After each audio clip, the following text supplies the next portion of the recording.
Australian music industry would hate me for saying this, but I'd probably get out of Australia.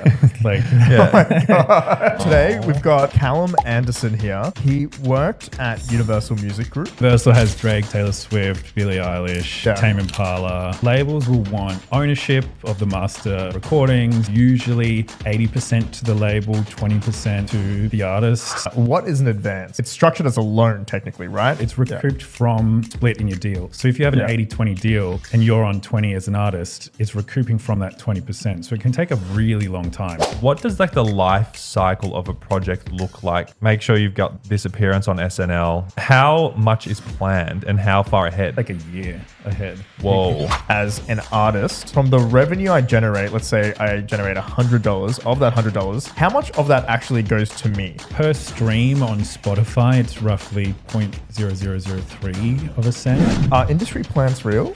Is that a thing? Hi, I'm Ishan. I'm Ed. And this is the Underqualified podcast where we talk about business casually and we have a lot of fun and we bring on some guests sometimes, including the one we have today, Calum. Keep listening to find out about him. I want to start off the podcast just saying a quick happy birthday to Noah. It's Noah's birthday today. Big Chairman reason Noah why birthday. we're doing this podcast. So he'll come on at some point. I don't know when. When do you think we should have Noah on? That's like, and we all know Noah. Our guest today, we work together and we work with Noah. You can see that Andre is still recovering at the moment. He And looks very weird right now. he Serious downgrade. all of a sudden got lighter. He became white. Today, we've got Calum Anderson here. He worked at Universal Music Group, also known as UMG. Is that the correct acronym? He was leading all the creative partnerships there and just worked with a lot of like musicians and influencers that turned into musicians, vice versa. So he has a lot of experience there. Worked at GoPro for had a stint there. Any other like names you want to quickly point out? I mean, it depends. In the OG days, it was Machinima, right? We were technically Yeah, working we kind of together. worked together when we were like 12 years old. And then we obviously work together now at Shuffle. So we know each other fairly well. You guys know each other through, I'm guessing, past business ventures. Past business ventures. I think we've met a couple times. Because I remember I first went to, at the first Shuffle office, I walked in and I saw you there. Yeah. And I was like, oh, like what's this? And you didn't work with us at that point. You were just, what were you doing in that office? Just a during big that time? fan. Just loved Was that the South vibe. Melbourne? Loved us. Yep. Yeah, the OG. No, I'd caught wind. So I'd known a lot of the guys for quite a long time. There's a lot of mutual friends in the group, right? And I think that's how we first met. Maybe that's almost like 2 years ago now. It's been quite a while, know, and now we're thanks, very Ishan. close. We work on a lot of deals together, and we've lobbed offers to people and been rejected. And yeah, so that's a bit of your background. I think today we're just gonna talk. We've got a lot. Ed, both and I, we love music. We love business. We kind of love the combination of the two, but we don't really work in that. And it's a very, industry. it's kind of black box of an industry. You don't know how deals get put together, all that kind of stuff. So we're very interested in Like talking you to mentioned about that you got into, I think, YouTube stuff watching No Jumper, right? And he is like the epitome of like music and like business and stuff like that, right? Yeah. And so, yeah. But before we get into actually jumping into the whole biz, I think we should like dig into Let's what, wind it back. who you Baby are. Baby and- Calum. Thank Like- you. Thank you for having me. Firstly, come on. Yeah, sorry. That's a Thanks great for intro. coming on. The gas up. No, it's great. Can you like give us or like let us know like why were you always in music or did you before that was it something else? How did it all Or come together? I mean, Yeah. journey sort of started again, like a lot of people in the world of internet creators, content, artists. I actually, people often compare creators and athletes together. I always think that people should compare creators and artists together. It's a much more closer kind of business world and business unit. We can get into that, but Yeah, I agree with you. The artist thing, absolutely. Yeah, I started out in high school just making gaming videos on my, $200 laptop. Bought a graphics card and do you remember the HP VVRs? I think they were called. HD PVR. HD. It sounds like some kind of rare It's like disease. it's like a device that you use to record your like Xbox or PlayStation or whatever to make like gaming videos. And this is when gaming videos weren't really a Not- thing. not they are Slash, today. like people weren't making like a lot of money like they are now. No, Are we talking totally. like kind of early phase clan times? Yeah, definitely. This was like 2011, 12 for me. And like you like could post high a crazy school. COD highlights reel and get like pretty good views and Yeah. out of nowhere. Yeah, I had a show with Machinima at the time on Machinima Respawn, which for a high school kid was Yeah, that's insane. That That's was like- making it, right? Like even Making it to I don't Hollywood. know if I've had like the equivalent feeling of making it to Machinima. I think heroin would probably get close. Yeah, Yeah. that might, or like 150 milligrams in, that might get you close there. Yeah. Swedish sin. and that I was making like $200 a week, like making gaming videos. Like it was In high school? That's yeah, it was fucking amazing. crazy. Like it felt so good. And then Machinima kind of fell flat and disbanded, and that was my like basically my content creator career kind of like fell flat. And I also realized by that point, like I didn't want to wake up every day trying to like think of new videos and doing that side. So I kind of moved behind the scenes, but I had this skill set of, I knew how to edit and produce videos and also like be in front of the camera or So microphone. it's hard to as well. find people that can do that now. So Totally, back yeah. then it would have been so rare and useful. Well, you also don't know what to use the skill set for, because for that time, like, didn't really have anyone to point at in YouTube. Like, this is pre-Logan Paul, right? Where you could be like, oh, there's a career path and there's an industry that exists. So I was kind of finding my feet for a while. I went to uni. What did you study at uni? I won a competition actually to go to uni. I never Lucky winner. won a You get competition. 3 years of your life taken. That's Yeah. yeah, again, Like a scholarship or like what? yeah, it was just like okay. you would get access, like you go to uni. I won the competition. It was through Oz Stereo, like the Fox FM, Today FM network.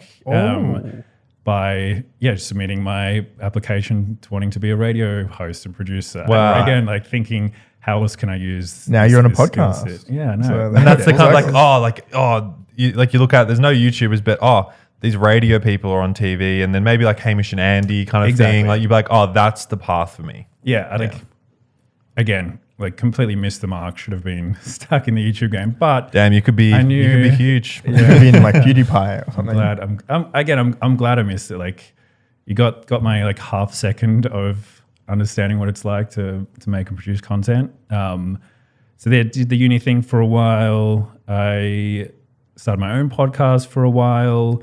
Then Give it a quick shout out. It's Attention People, Attention right? People, yeah, it's And you like pretty interviewed cringe. other like influencers and creators, artists type stuff. Yeah. On there. You've got like a lot of episodes. I it remember was when we were good. in London recently, you like were showing me and I was like, because I was telling you we were going to start this podcast. You're like, I already have one. I was Guys, come on. Like when we're having drinks, we're talking. He's like, "Yeah, I've done one." And I'm like, "Oh fuck!" And he has it's like "Yeah, I was on the legitimately like some charts pretty and- famous people Yeah. on the podcast. So there you go. We'll put up on the screen here. Look, this is like a jeez. full on podcast. It has like It's like done, branding. yeah, like really, really slick.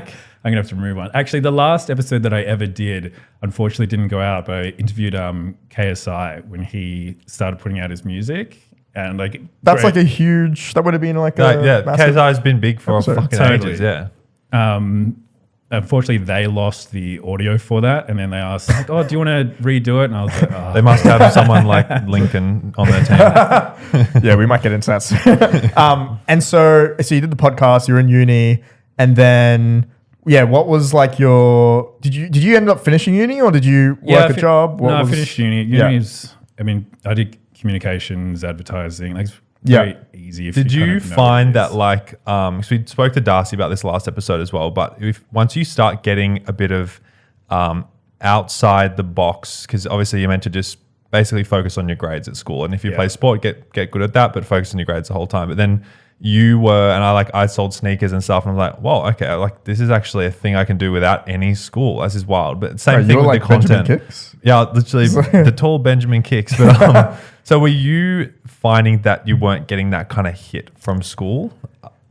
Definitely, but I had kind of brushed off uni before going. Honestly, the only reason I went was because I won the competition. it's free, And I'll I was fucking like, take it. well, if I'm gonna get a degree like this, I can't. I don't know. It felt weird saying no to this big kind of countrywide winner of a competition. Oh, so this is very like- public. Like, why the fuck did you apply then? Yeah, honestly, I just Yeah. like friends said, "Oh, you should do this," and I was in that weird post-school period of not sure what to do. Yeah. And then Yeah. Ended up getting the degree. Thanks, Fox and FM. yeah, shout out them. I had like a little bit of exposure to how radio worked, and just knew immediately like, okay, that was kind of when I realized what I was doing before that, like internet content world, like that's what I missed the most. And that was originally why I was like, okay, I'll start a podcast. I have some existing relationships, or I know how this scene works, and I just wanted to get back into like what is now defined as the creator economy. And so a lot of people, obviously you started off super young, but a lot of people listening would be very interested in how to even get that first connection in your network in the space they want to be in. So like, yeah, as you go from uni, it's like, oh, I've got connections, blah, blah, blah. How on earth did you kind of reach out to them? Was it cold call, email, blah, blah, blah? How did you kind of start building that on your own as And well? who was like the first I think people that you ended up working with? And working for GoPro, there was only like 3 or 4 people in Australia at the time who was kind of doing the on-ground, like experiential activations or going into in-stores and kind of setting up the GoPro stands. So it was a bit of grunt work that was honestly just sort of applying and just getting the job, showing like, hey, look, here's videos that I make on my own, and just like really aligning with what GoPro as a brand was at the time. Yeah. But so you just like submitted a resume, and they're like, you know what? And you submitted your videos, which was like a differentiator in your portfolio. I did by chance have another friend there that I was making videos with already. And so that was just a high school friend. But that didn't, the GoPro kind of world was quite separate to anything in like creator land of sorts. Like that, it was very niche Instagrammy, and the role wasn't like influencer heavy. Yeah. But honestly, it's you have to just do it, and you have to work for free for as long as you can. Like people, so you were a slave at GoPro. You weren't paid. No, you weren't being paid. I mean, like outside of that, like if you're trying to get into music or like gaming influencers or celebrities, whatever, like it's like people tell you all the time you have to work for free. I interned with Ministry of Sound in Sydney, and like they launched the club, and it kind of got that's like a pretty big deal. that was a big one. The first track I ever worked on was Fisher's first song as well, which is and he was doing 40,000 people last week. That was crazy. All because of you. All because of Cal. But people always say like, oh, you have to work for free. It's like, what does that mean? Is you do have to kind of just brute force your way in a little bit, like find something. Like in high school, when I knew that I didn't want some level of traditional career path, I was on Gumtree just looking up, random production assistant jobs. And I remember like I had a camera, so I would like be a wedding videographer assistant, and I had a Steadicam camera, so they'd pick me and I'd walk down the aisle filming. Like that was a lot of fun. And then just anything to kind of build up a base. And it's weird how kind of whatever it ends up being 3-4 years of rand. Obviously in tandem with uni, it's good to have a degree, all that kind of stuff. But 3-4 years of random jobs actually comes together really well. And even I'm sure today you still have skills. You're like, maybe you have to edit a video and like, thank fuck I was a wedding videographer and I had to learn how to edit and this. It all adds up. And then when that kind of dream opportunity comes, you're real ready. And you've visited stores, you can be physical, meeting all these people, social, facing rejection, all these different skills. It's so important to do that, like random stuff. And I don't think you ever stop working for free in some aspect. Like if you attach everything. No one's not paying you? if you attach everything you do as a career to like an hourly rate of getting income, then you're kind of going about it wrong. So, I mean, even, recently when I've seen opportunity, like you still want to give value for free and find some way to like almost start working before it's an official thing. And I think I've just done that for long enough. And obviously, if you're trying to do anything in business, you know that you shouldn't attach hours to like an income outbound. And you don't want to work like that otherwise, unless you're an investment bank or something, you're getting crazy hourly rates. But like business is like very relationship driven. And how do you build relationships? Is like just being a good person and like, hey, if someone needs something, you'll do it. Not having the expectation that like, oh, I'm definitely going to get something back from this person. But look, later down the line, this person may know someone that will, pass on this opportunity to me. And it's like, if you do that enough times with enough people, you're going to just like have this like web of opportunities that might like And then spiral that back to you. that first person that you helped, you can be like, I know a guy in podcasting now, and then you meet someone random friend of high school, whatever, they're like looking for a podcast, you can connect them, and then you're adding value and et cetera, just grows and grows and grows. It can feel yucky though sometimes. Like you don't want to actually be thinking, oh, I'm just going to do this so I can eventually get an ask later on. Like it is very genuine friendships, you hope. There's obviously the opposite side of that. Yeah. You met a few people like GoPro and you were doing that, and Yeah, how did that there was- link there to was your a lot- next?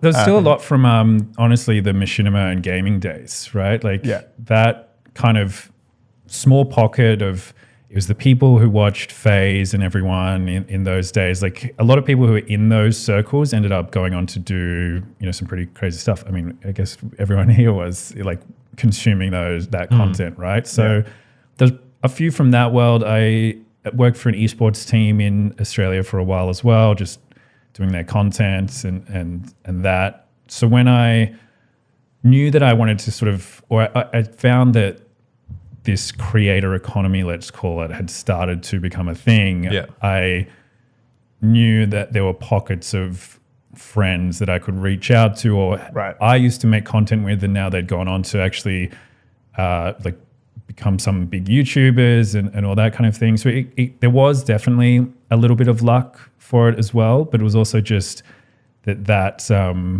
original like internet gaming content niche ended up kind of being the backbone of the internet at the time. It was kind of gaming and beauty was the two original verticals. It's kind of like I used to do like the Minecraft server stuff. Yeah. Almost everyone, I think literally every single person that I did that with, they're all millionaires in their 20s. They've, one of them has sold their company to Microsoft. The other one's now, crypto gambling or like whatever. Like there's so many, all of them are like multimillionaires very young. So it's like, it could be in any pocket or any vertical. It's just that you put yourself out there. You got, your videos, I don't know how many views you were getting, but like, let's just say they weren't getting many views. Let's say someone was, your videos were getting like 116 views. Two of them could have been like one of us. And then 5 years later, we see you working here and then we have this opportunity. Well, it all interconnects like that. So that's actually a pretty good lesson for people, just to just put yourself out there. And if you genuinely enjoy it, right? Like now this is an industry. I think at the time it was like, I remember when I got the machinima contract and I was under 18, so I had to like give it to my mom and dad to sort of sign, and they were like, "What are you're making internet videos? This? Yeah. Like what have you been doing in your room this whole time? This is weird." He wasn't just jacking off. It's so weird. From there, I mean, when it turned into Universal, that was, again, a friend recommended I should go meet them. They were like hiring for a job. And I sort of interviewed, and I could tell they didn't really know what they were looking for. I think the original role was like, we want a media strategist. So like, we want someone that we like and is going to be good at their job. Let's get anyone. and understands like this really niche, weird underbelly world of like internet culture, right? And that was, you were hanging out in this like environment, and maybe like there wasn't, now it's like every single like social media intern at a big corp or like corporation hires this type of person. There's plenty of us now. It's like a real job. But back then it was probably hard to find those type of like kids or like young people, I think it still is, to be honest. Right. For big corporate companies to hire an internet kid, like most internet kids don't want to go corporate, or they know how to generate a salary on their own through. We're hiring for Grog at the moment, and we need someone to do like TikTok shorts and stuff. And everyone who's doing it, that's really good. If you're watching and you want to get 70 grand a year, send us your resume. Wait, this is for someone that just makes TikToks and stuff? Yep. 24/7. Can I apply? coming up with TikTok ideas, editing them, working with cold ones. That's the job. But it's hard. It's really hard to find because there's a really specific like tone of voice, understanding of humor, all this stuff that goes into how we all grew up on the internet, and a lot of people didn't, and they're not that funny. Exactly. Exactly. Yeah. And I done a year overseas. I would always wanted to do the work and travel and nomad vibe, have a laptop and do calls and then clock off and go to the beach. Like I did that for a year. That was great. But I had come back knowing like, no, I wanted to seriously get back into this entertainment world, creator world, and it kind of worked out that. And Universal UMG is was like looking a for that. big name. Exactly. That's like Universal is like the name in music, right? Like there's a the few biggest. names and it's is it the biggest? Yeah, it's the biggest. They have like half the market share. I can think of like Atlantic is the other one. It's through Warner. So like it's The like Universal the big and three. fucking Warner, yeah. Wow. I mean, Universal has Drake, Taylor Swift, Billie Eilish in Australia, like Tame Impala, like Alice in Wonderland, Dean Lewis, a few others. We sort of had Fisher through connections at one point too. Again, there's so many different ways that That's what I want to get into because you don't like if you're Fisher, like do you know how his things all worked? Like, and when he came into the industry, did he sign a record deal or was he just independent? And then how do you as Universal kind of try and sign them with the competition? And then what does the deal look like?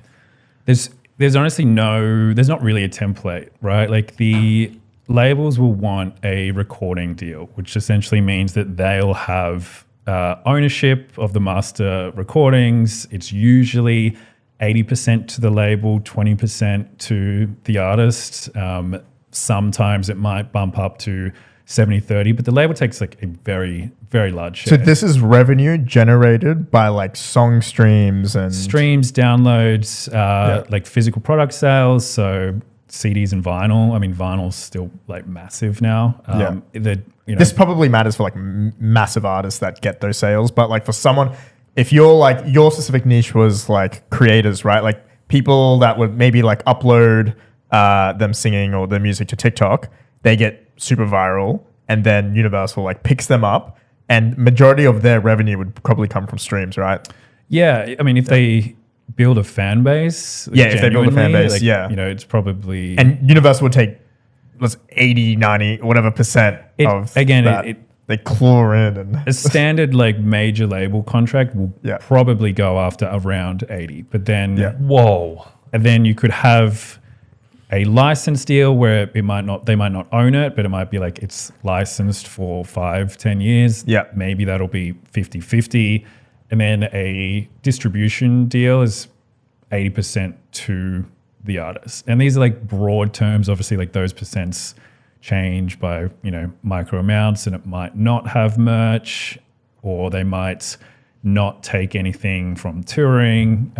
So there really isn't a exact template for how these work, but it is a lot of money. That's why these are sort of $1 billion companies as well. Whoa. And so in this, so when people like you hear artists go like, I own my masters or I bought back my masters, it's what you're explaining right now. This is what like Cal's talking about, where generally for the most part artists don't actually own their music, and at some point if they get famous enough, do they generally want to buy it just like as a not like as a Taylor Swift did it recently. Yeah, right? as like for I don't want to say, I was gonna say like for ego, but it's not really for ego. It's like this is your art, you've made this, and they just want to own it for no purpose. But like it's not so much for the business of it, right? Or maybe in Taylor Swift's case, she's probably generating quite a bit of money off her masters or whatever. But generally, is it people? Why would you want to buy back your music? Is it solely just for the reasons I mentioned? It's also control. Like control's a good word. Recently, you might have seen that TikTok and Universal kind of had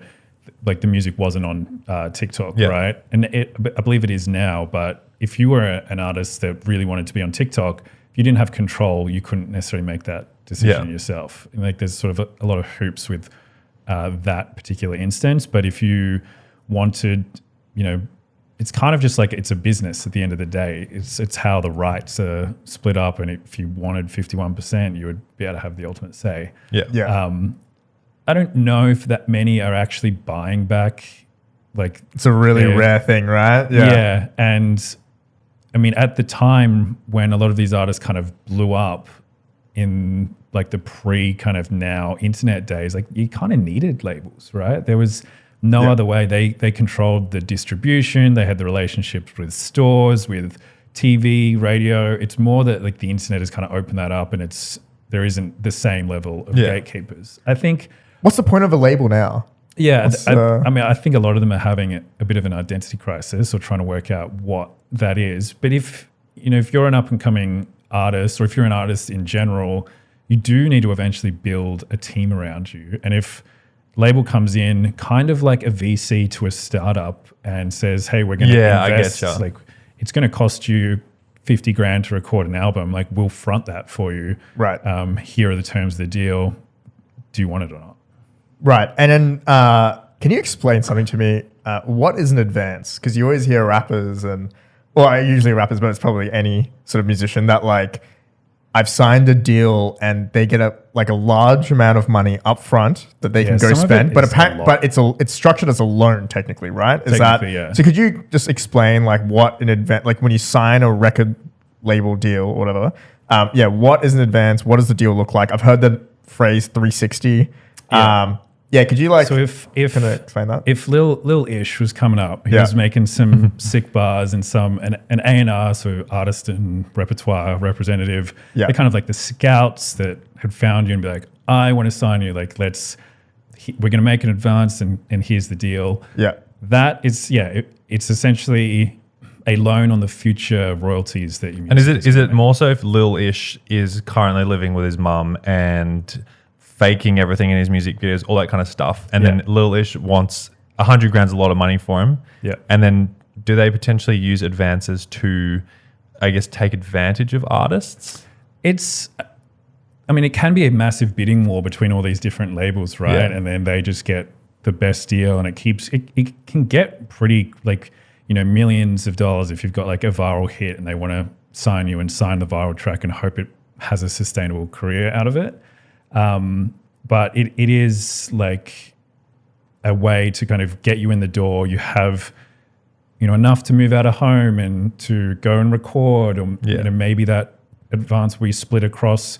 You can create your own music videos. I think a lot of artists want this crazy, wacky music video, and like they cost six figures, a lot of money. Yeah. And so with like an advance, when I use the term loan, it's more so that you get all this money up front and you're paying them back through your success, right? It's not like I'm not giving you that money. I've spent it on a car, I've spent it on a house, on jewelry. I'm not selling those assets and giving it back.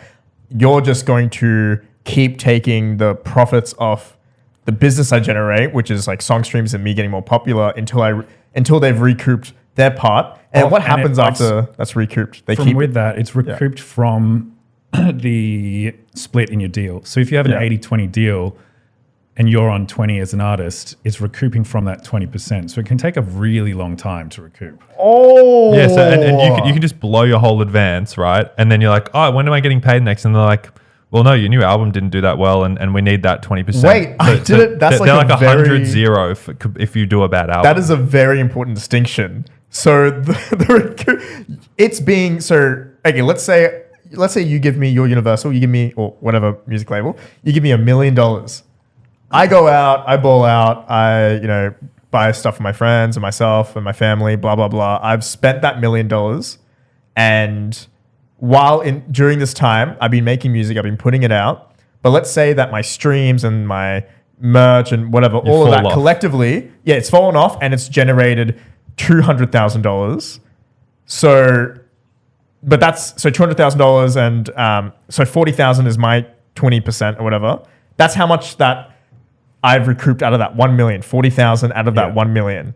So for me to make a dime, I need to generate basically I need to generate $5 million of business, because my 20% is 1 million. Then I'm saying a lot of numbers and it's confusing, but that's the math kind of. So it's that's how it works, right? That I'd have to generate that much business to even get a cent again from my own art and from my own music. Yeah, from that project, right? If you go into another, you might get a second advance like on that sort of next album project, or maybe the deal comes in a bit more favorable. Right, so it's not lifetime. It's like no, you're but getting an advance on that. It's on your, again, it's not as templatable as a deal, but you would get the advance for the project, and then they would probably have an option to get the next project as well. And so with let's say like a Jack Harlow or a Dua Lipa or a Doja Cat, like just massive artists, what does like the life cycle of a project look like from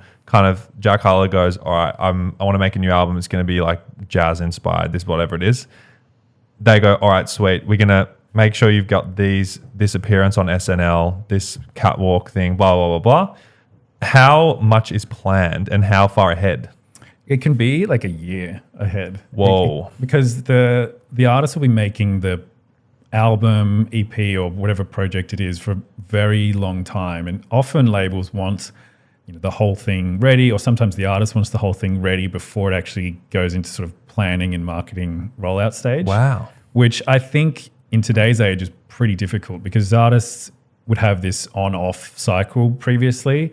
But again, now with the internet, you don't really want to have an off cycle because like even like references in songs to things that happen. It's like everything moves so fast now. It's like, yeah, you're talking about like the Drake Kendrick Lamar beef in a year. Yeah. Like, man, boring. Obviously, you can put things out really quickly, but for a very artistic artist, they're kind of making it very with an artsy view. They'll be kind of making the whole thing and then putting it out. They're trying to make something timeless, like not attached to any topical. And that's what the business of music is based on, is the timeless aspect of it. Yeah. Like all the majors, the artist catalog. So when it's over 3-4 years, it's usually defined as like the catalog. Yeah. That'll then fund vast majority of the overall company. And so as a label, you're hoping you get a Michael Jackson or a Prince or someone that people are just going to listen to forever. Yeah. Because then the equivalent is like, I hate to go like techie, but like a VC fund, they invested in 100 startups. 99 of them were dog shit. One of them ended up being Uber. And then that pays for their next. Uber's made them $1 billion. That's giving them enough money. The equivalent of that is if they signed 99 artists, one of them ended up being Justin Bieber or whatever. And it's honestly like exactly that. Yeah, it's exactly that. It just banks roll the next. Now they have another 100 artists that they can try it out with and hopefully grab another 1 or 2 Hall of Fame type artists. Yeah. It's pretty similar, yeah. The music business is definitely becoming much more like a VC lens on it as well, right? And there are times when an artist will get the money and they'll just want the money as well. They're like, I don't need the team, do that, let me do my thing. And you can kind of invest in me, for example. Yeah. Right. You mentioned like 360 deals before. That's because if you invest in the brand that gets built, if they have products or sponsorships, like that's a 360 deal it's everything by definition. So 360 just means like literally I put out a song, I put out some merch, I do some brand deal with the company. That revenue is being split and shared with the label as well, not just my music. That goes into, I've got 2 like kind of burning questions on my end about the whole business, and that goes into this. One is, what can I expect as an artist from the revenue I generate? Let's say I generate $100. Of that $100, how much of that actually goes to me? So like, for instance, I might have a manager, I might have a maybe stylist, I don't know, but like you might have like all these like intermediary type people, then you've got the label. Then how many people are getting cut? If there's maybe an A&R that found you that maybe gets a cut.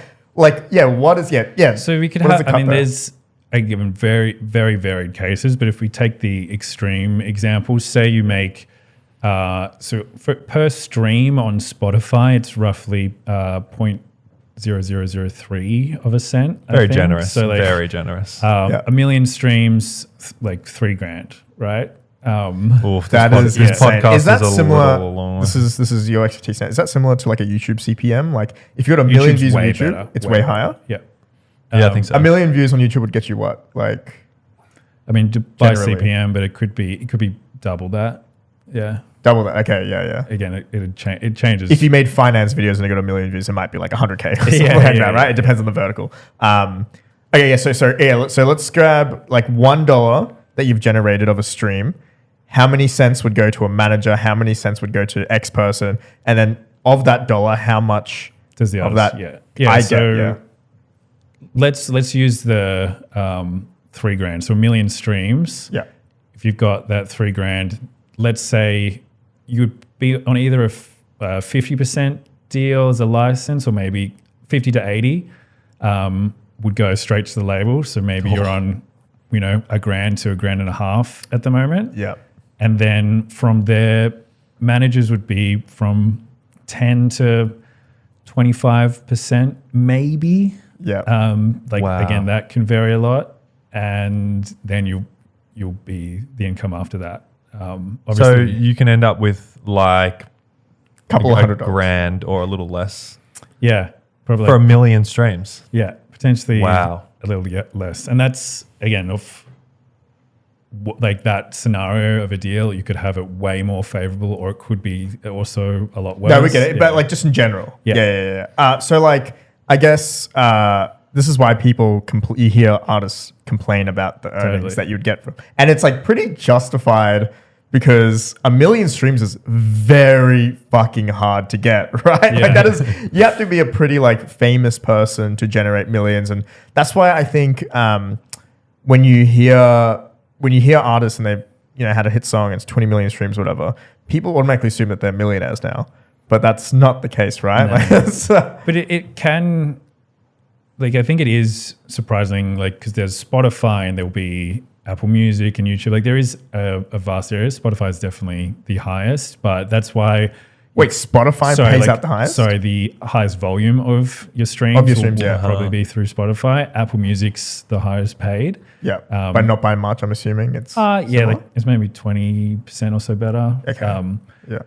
And so that's why it still is down to merch and touring. And again, that's why I think that artists are much closer to creators now, because they are building this brand that has, the music that's essentially their content that gets them famous. And then the things that they do outside of it is what might make them into, multimillionaires. Let's say you're 18, you've got 2,000 followers on Instagram, you want to be a rapper, and you're from Sydney, let's say. What would you be doing? It's a good question. Yeah, Let's say you've got maybe one song with like 45,000 listens, bit of traction, bit of this, bit of that, but like nothing. Haven't had a massive break or anything. Like the Australian music industry would hate me for saying this, but I'd probably get out of Australia.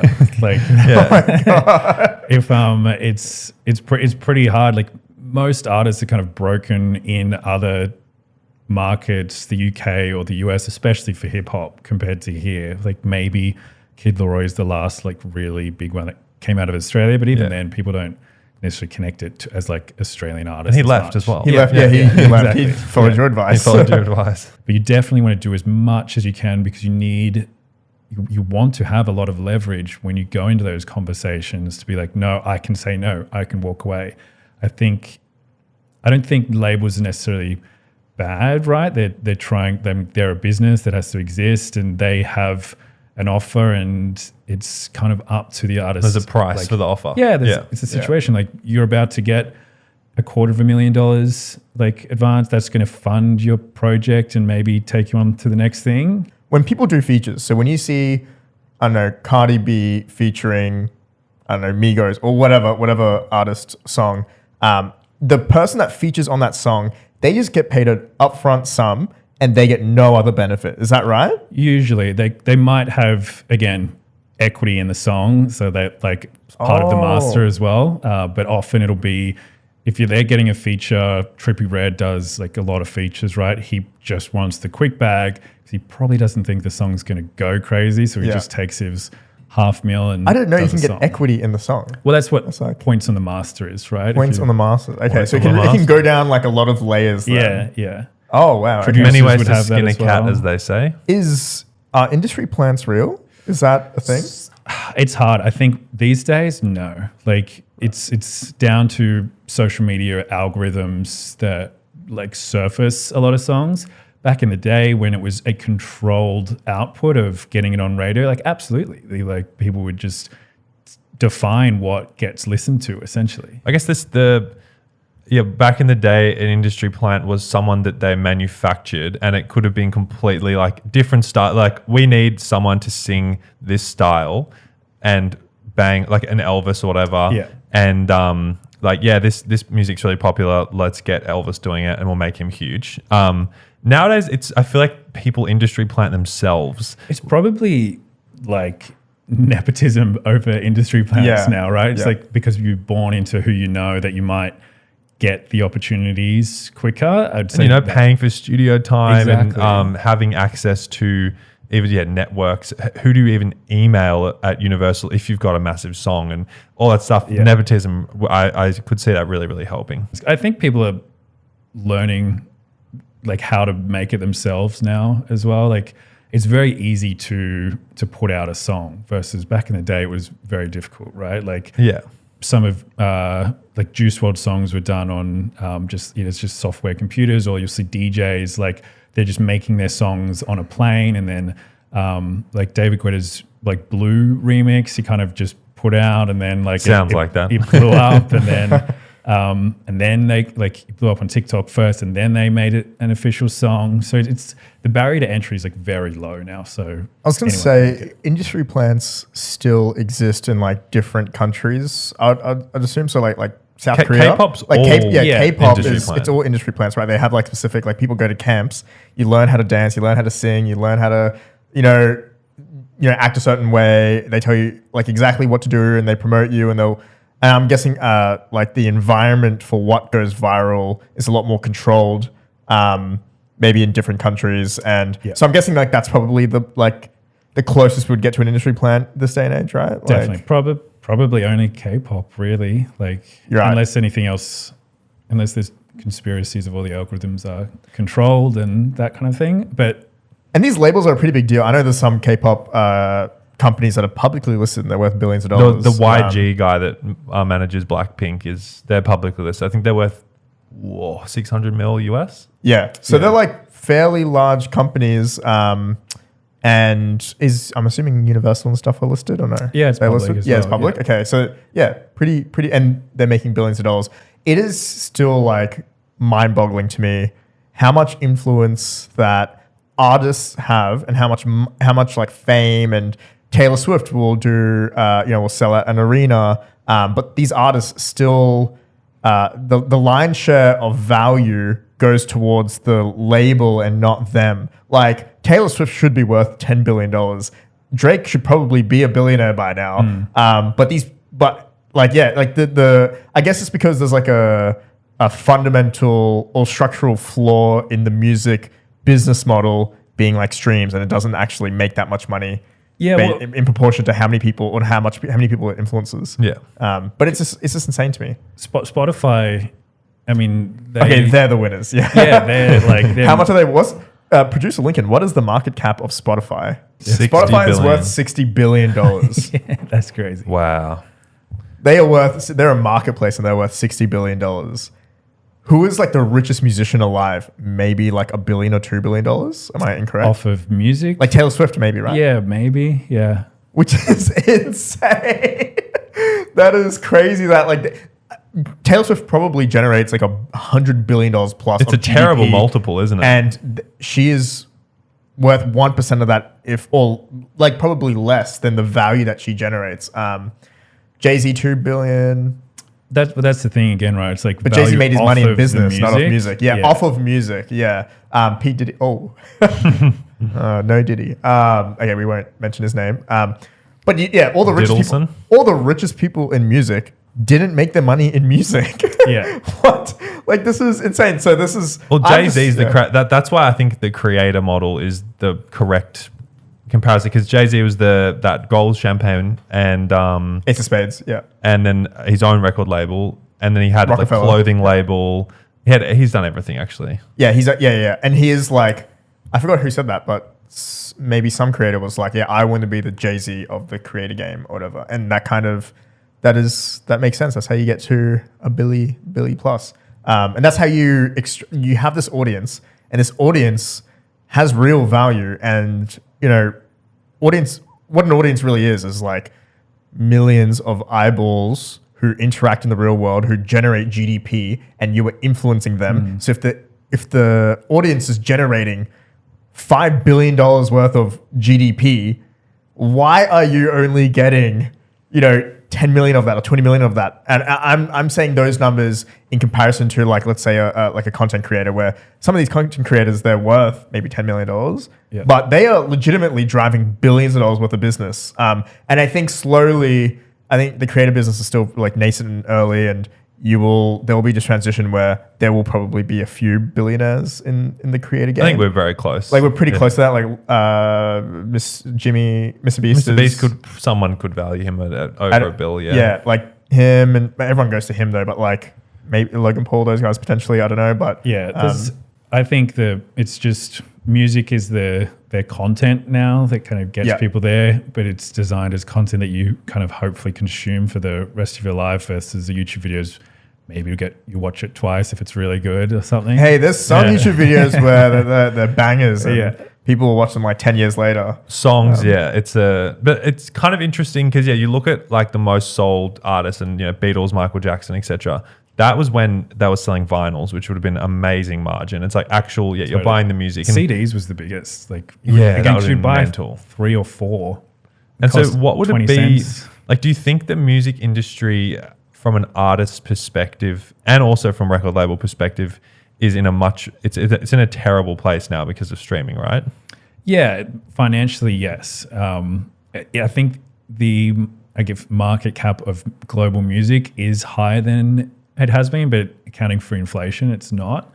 Right. I think for artists, like it's not necessarily a bad place because anyone can make it now. Like it is down to you, but a lot of artists probably don't want to work as hard, or if they get the deal, they get a good manager, they think it's just hands off and you coast from here. Like it's still going to be a lot of work. But yeah, financially it's difficult. Same with the touring space used to be where all the money is made, and it's still more than streaming, but it's still expensive to tour and have a crew, and sometimes do it all rains that. as well. Yeah, and also like for people listening, we're money. For a lot of these artists, it's not about the money, but like, why shouldn't someone that has like 10,000 listeners be able to live off that? Why do people that have a million followers still can't afford to do it full time? I just think like it's the value extraction from this business, and it is what you were saying, perfectly proportional to how much of our wallet is going towards listening to music. It used to be we used to buy CDs, and let's say out of our monthly budget, we would dedicate $50 to it, or like $100, and then it's just gone lower and lower. Now streaming, we give it $12, and $12 is shared across millions of. We get to pick whoever we want to listen to. So obviously, the lion's share of each of our wallet, which is that's GDP, is getting lower. So that makes sense why it doesn't generate as much money. But it's like it's just fundamental. It's just like it's structurally broken that someone that has a core fan base of people listening and they're creating this art, they can't live off it. They still have to. They can't dedicate their entire time into it. They have to work some. Maybe they're working at a service job or whatever, and they can't do. They have to. Yeah, I don't know. It's weird. It's broken. Totally. Fix it ish. Little ish. Yeah, we'll see. That's but going back into your law, you're working at Universal, you're working with all these creators, and you started this like side business that like, I won't say any numbers, but it's made 7 figures so far in revenue. It's a license. Is that Zin? Sure is. Get that sponsor. You started a content licensing business with a few business partners, and some of the clients that I hope I can mention here, iShowSpeed is one of them, Aiden Ross, I believe. Any other ones that you want to pimp out right now? Zeus, only the biggest streamers in the HS world. Tiki technically. So you have all these people, they create content and it gets clipped everywhere, right? And what your business does is, look, we will go out there on TikTok, YouTube, or all these platforms, and these people that are clipping your content, we will claim the copyright so you guys can get the money flowed back to you from what they generate. Because they're not creating art on it. They're just re-uploading pieces of content, right? So it's not like someone reacting to it. It's just purely them clipping the videos. And so anyway, that's the business. It's done phenomenally well. You gave me some stats a couple months ago about some of Speed's. Speed is probably one of the most clipped content Totally. creators in the And entire it's just world. always those drama pages and all this kind of crap. Never him. Well, it's like the way I looked at it, again, looking at music, right? You put out a song and it goes everywhere and people upload it. And the way the music business is worked online is like they kind of like claim their revenue. It was kind of it was received by the internet in the early days as quite dirty because people just wanted to genuinely make Call of Duty montages to songs, right? That was what I was doing. I think there's definitely room to grow. Like you should incentivize people to get your clips out there and do it. The angle that I took or was looking at and had a business partner at the time was with all these clips that go viral and are not monetized by the uploader, YouTube's the only one winning. You can treat it similar to you do a song and kind of make sure that the original rights owner, the creator, can kind of generate revenue off that. Because at the end of the day, like it was only YouTube that is winning from it. And have you automated that? Yes. Wow. Yeah. Enough. Like there's lots of business partners involved that can do it, and it's much more just the sort of my view was having the specific knowledge, understanding how to structure these deals, make sure that it was the right things getting claimed, and then work with anyone who wanted to, like, hey, a creator wants to incentivize people to use the clips, so we don't, like, there's no copyright. So this was while you were at UMG? Yeah. And was this almost like a ticket out of there kind of thing? It was like, as I kind of realized I was on my way out. That was it. But also I had these big, again, relationships and connections that I couldn't really use, and I was always looking for a way, like, everyone wants to do their own thing, and that became much more obvious to me when I was in there. And I think for me, internet content and running the partnerships was just incredibly interesting as a structure of business, and then found a way to put it all together. So you have this business where it automatically claims all the clips that people are re-uploading of like famous influencers like Speed, one of your clients. There was a day where he showed his meat on stream by accident. I show meat. You're probably pretty involved because there was probably like millions of clips of people clipping that and putting it out there. What was that day like? Did you guys have to like go through all these clips of his meat and claim it? Or what was? It was a while where every other day Speed was going viral for something massive, right? He's a hilarious guy. He's actually he's got a great team around him as well, a great family too, like who help him with a lot of things. And I've heard about his mum being like a big part. And for one of the clips, I just remember waking up one day and seeing all the messages like, we need to get this off the internet, and so you had to kind of So instead of claiming the content for revenue, you guys just had to actually just take it down. Anyone, it shouldn't be on the internet, right? So you can essentially apply a block policy to certain YouTube clips, and then so it was finding every keyword that it could possibly be under and making sure it didn't appear there anymore. And I show meat. Absolute chaos. The joys of working in this business. That is insane. And is that a business that, there's probably a lot of avenues that you could take it. We've talked about, and I remember you coming to me and going like, hey, should I raise money for this? Is this like a scalable thing? And do you see a future in a business, either this business or a business like this, where one day, I don't know what the equivalent is right now in the music industry, but I'm assuming claiming copyright on music is like a pretty big business. You think that the content creator space claiming that could be just as big, or is it growing? Probably not just as big, mainly because the music industry works off the long tail catalog, the reconsumption of the music versus viral clips based on the moment, right? So it's when people are popping, and again, people are popping like crazy in COVID when it was all about live streaming, and then the clips that would go off of that. But I think the world of short form and this kind of clip ecosystem and the interaction between live content, long form and short form is only going to grow bigger and bigger. So if I was sort of going all in on that, I'd probably be looking to, okay, how can this be a licensing and rights management service? How can you incentivize people to blow things up? And if you're splitting the revenue with new people and the original owner and that kind of thing as well. And So there's your album. We've got to do that clip business together. speaking of side hustles, you had another side hustle that I want to done see your more. reaction to this. I don't think you know about this. 48 hours side hustle. For 48 hours, he had the side hustle where he was raiding people's dicks on OnlyFans. That's the one way to put it. No, I just had. I was one of those guys, especially. Like I tried every internet hustle out there, right? Like you've done the drop shipping and all that. And then a friend, when the OnlyFans space started booming, she was doing it and said like, oh, like, do you know people who could like manage it? And I had a few friends. Then she was like, oh, can you just like do it for me? And I was like, okay.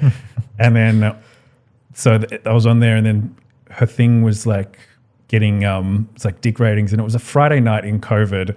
And I was searching on Google, it's like how to rate a dick.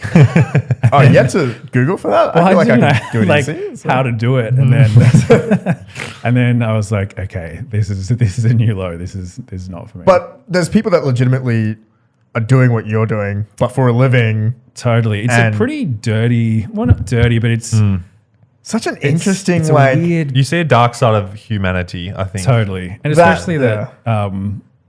Like for these OnlyFans management agencies, they take a massive cut, right? And some of them are justified, like they blow people up the same way and then kind of optimize the dollars and cents to get the most out of the like the fans, I guess. there is like some OnlyFans people making like what, millions of dollars. Millions. There's probably a few that's made 10 million plus. What we're talking about here is a female or a male has a subscriber base on OnlyFans, and they are currently at this juncture taking their own photos, and they are just uploading it, and they will get, sometimes thousands of messages, and it's only one person. So they go, hold on a second, I just want to create the content, and I will partner up with someone else, offer a revenue share of however much I make, and the other party will take care of, here's what you should be posting. Here's where we're going to post to get subscribers. We're going to grow your subscriber base. What else do they do? They've got chat support. Like like they will that's like the get worst like part, I I'm think, guessing like right? 20 people from India or the Philippines or something, and Even pretend AI to now, be you, like you are the male or female talking to your audience, but obviously this one person isn't talking to thousands of fans. It is. But how does that work on people? Why do I people know. subscribe and think I they're feel talking like to the person? I know. it's Is known that now. not crazy? And can you get horny AI? Because I didn't like. I know. Horny.ai. We should actually invent that. What's horny date? But No, like, I know because usually AI does ChatGPT it, doesn't do like explicit stuff. Oh. And that's what all people would want to be talking to in OnlyFans. I don't want to knock it because like it's people making a living and stuff, and Totally. it's a legitimate way of you've found. If you're finding some way for someone to send you money, that's like a business, it's like everyone does it. So I'm definitely not knocking it. It's just always like crazy when you hear about this is how someone makes that much money. It's like there's a million ways that people are making money on the internet, and it's just fascinating that. So I'm guessing there are people in a third world country that chat to horny men on behalf of an OnlyFans account Absolutely. and have gotten out of poverty and have maybe bought an apartment. And that is the crazy That is thing. it's a very interesting way of looking at it, like getting out of the. It's technically part of this creator economy and content land, right? It took a moment for sort of the adult entertainment to, I guess, become normalized in Absolutely. pop culture, and then everyone. I mean, it's not just like I know guys that do it as well, right? And like they again build their fan base, and then honestly, it's actually not that weird considering that people have been doing this for decades. Totally. It's just a different format. Like people have paid for like webcam girls and going to strip clubs or paying for prostitutes. Like it's all the similar. It's not like, I don't know why people cast like a negative or like a even more negative light than the other things when it's pretty much the same thing. Someone feels like they want access to a certain type of content. It's honestly like just the same thing as Patreon. If you really like a YouTuber and want to buy into you want access to content that's, gated. So guys, when you're trying to make money with the podcast, if you really need it, Yeah. there you Ishan go. will be naked for There you $7 a go. month. So have you gone on tour with artists and done that kind of side of stuff? Yeah, I manage an artist, still James Marriott, who's out of the UK, used to be a streamer, and he just had a tour. Tour is fun. It's definitely it can be a crazy lifestyle, right? Where you're waking up in a new city. I know when I was there, I didn't realize that we were going to Wales, and I woke up, look at the sign outside, and it was Welsh. And I was like, where the fuck am I? Yeah. Yeah, we were going to London, and you're like, I'm already going to be there for one of. Was it his tour? Yeah, So I did a few shows there, and then festivals are really, really fun if you're kind of working with sort of the team, and obviously they're incredibly fun for the artists to perform. So when we were at last year at Reading Festival, that was a lot of fun, and we're on the main stage where James was, and so like the artist room next to us was Central C, so you kind of like he's walking in and out with his full squad of people, and then Who are they? You know what I mean? So many I don't know, friends. Like, are they working or friends? Yeah, So many all these really famous people.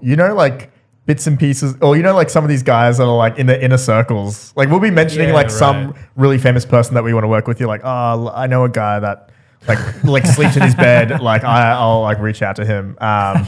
You've got a pretty insane network, Cal. I mean, yeah, I think some of it's luck, some of it's hustle, some of it's I always think you want to be genuine friends with people. You don't want to. I don't like the networking thing. I want people that I would invite to my wedding if that ever happens, or it will happen. Fun, love. The people where it's not just work. You have a genuine friendship with them, and I think that's how. Again, if you want to build ideas with other people, then there's that trust aspect. There's the sort of character known aspect, and it's not all just, hey, I'll give you X% if you introduce me to this person. Although there is a lot of that. You were at the tail end of Universal. You're still actively outside of Universal, managing clients, as you just mentioned. But you're like, I want to do something different. We won't go super into it, but you came on our side. You came and wanted to work with us. And it is a very similar job, because for Shuffle, if you guys know, it's a betting platform, and Stake is probably the most famous one out there, where they've partnered with Drake, which is Universal's biggest or one of Universal's biggest clients, and maybe a bunch of other musicians and stuff. So there was this already crossover where you're like, I can still work with artists and still do deals with them. Maybe there was a change in responsibility where you are in direct. We've given you millions of dollars in budget, and we're like, let's make a partnership here. Maybe I assume that's pretty stressful. Yeah, it's a slightly different role maybe to what you were doing at Universal. Yeah, there's honestly, there's a lot of similarities. It's probably not. Yeah. It's probably just the structure and the brands are obviously quite different. But all of the realm of activities that I've done for my career has been working with people who have high personalities or high egos surrounded by them, and it's kind of diffusing that a little bit, knowing how to have the conversations and when to stamp on business or when to actually be on their side a bit more and make it happen. But yeah, again, that kind of came through by having just trust in the team of killers and a friendship where I could then pitch myself and be like, I love what you guys are doing. I want to be a part of this. Yeah. And there's some maybe different cohorts like athletes and teams, like sport teams and stuff like that. But I imagine the skills that you've learned, like GoPro and Universal and internet space, they all it's a combination of all these skills and building relationships. It crosses over no matter what vertical you're making partnerships with, right? That's totally. It's probably a lot more digital relationship building versus. Yeah. Were you always doing wine and dining type thing at Universal? Yeah, there's a lot of that, or a lot of working with managers and other agents, sort of a lot of my day to day now. But yeah, it's a game of relationships, and I always think like an ideal partnership, whatever that looks like, should almost never end, right? Like you should always be like in it, or if it does end, it should end like quite smoothly. It doesn't always happen that way. Yeah. People get divorced, the same thing. Like Yeah. it's pretty similar. But yeah, I mean, my world started in gaming and content, and I think it's kind of gone a bit full circle. Would you ever date someone in the industry, or have you? Wondered that. Yeah. Not really. I think yes, because you want someone that you can share experiences with, and they might actually get it on a deeper level. I have a lot of friends that say no, they would never. They want it very separate, like someone who's very, and they find that more interesting. I can't tell you. What about? I think I'd want someone. My girlfriend has watched lots of YouTube, so she completely gets it, and that's really good to have, because otherwise, and also it's like nice to be like, oh yeah, I met this person, I met this, and then they're like, oh my god, that's so cool. And then they actually care. Be like, yeah, I met Mr. Beast, and they're like, who's that? Yeah. I have a lot of friends who you'll name drop, and they're like, oh yeah, I think I have seen that, or they might only see the negative headline or something along those lines. But I guess you can pull it. The music. Everyone listens to music, and it's that's a pretty broad. I saw Drake. Even so Cal and I were on Raya, and I feel like almost every girl on the like it works in like some form, like in the entertainment industry, like as an agent or marketing at one of these places. So I just assumed you'd probably. Oh yeah, there's a lot of people I know personally. Yeah, that you see on the. I'm not seriously. I was like, I'm on there, but I'm not. They must have dropped their standards. I'm not actively dating, but yeah. So you haven't dated anyone within the industry? No. I mean, and then, again, not on purpose. It just hasn't worked out. Right. Okay. It's like I want to. If you were single and live in Melbourne, and if you're a male, which is probably the majority of people, if you want to send a photo of yourself, because I just want to see what you guys look like. I hope you guys are good-looking people. We can just pull up each episode. We'll pull up one random. If you're listening right now, DM any of us on Instagram a picture of you. And if you want to be in the next podcast, we're going to rate you and potentially roast. And Calum can rate your penis as well. There you go, full circle. Imagine feel like I've seen that one before. Yeah. What about you, Ish? Would you date someone in do you want to find outside of your own industry or areas of interest, or do you want it in? I personally don't really care. A little VIP host for a competing casino. I personally don't really care if they're in the industry or not.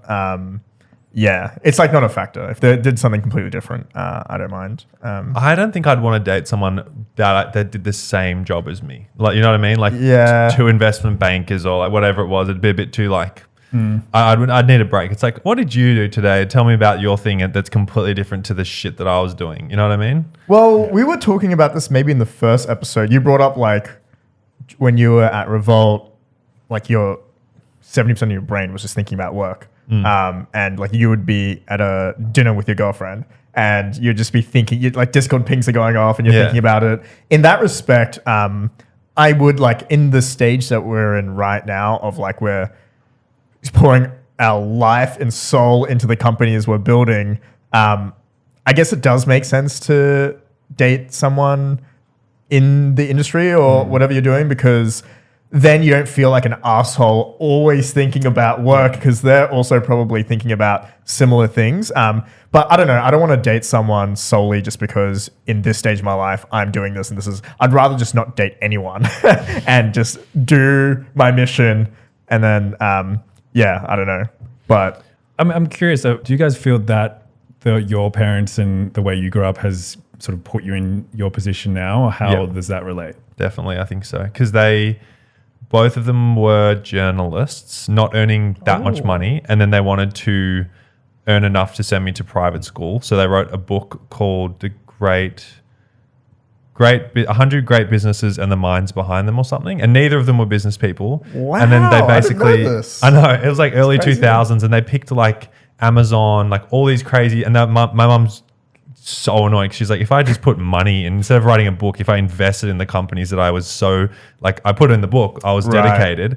And it was like, early Amazon, early Facebook, all these companies. And then they basically just did it's like a kind of chapter on each person and like, how they grew up, blah, blah. That's the one you can buy at $33. Wow. And Everyone go buy this book. It's That's so cool. Because, that's Angus Holland and Emily Ross, my parents. And I remember going to the Dimmick's bookstore and memory unlocked. But we went to the bookshop and it was like on one shelf and there was like 4 copies there. And then mum like went and put her book in front of everyone else's. So there were 4 on the thing. And I was like, that's hilarious.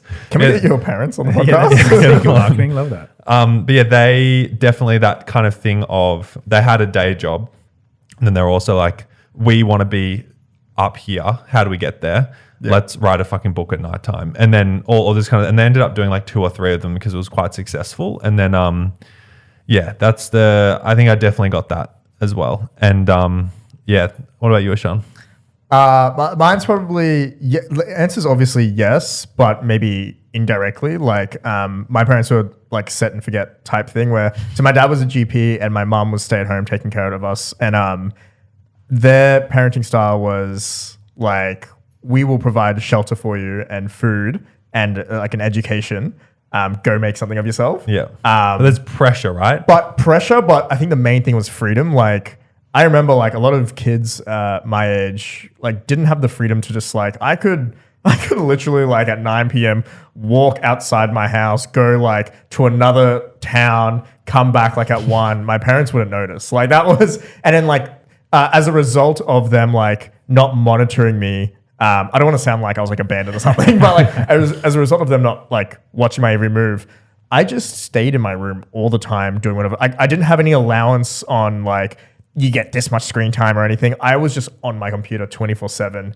And that 100% is the reason why I have any of the little success I have now, because, that's how I got to where I am now, just being a nerd on the screens and absorbing all the information I can. So indirectly, definitely. And then just like good values, like just like, I think they did, teach me to just not be an asshole and be a good person.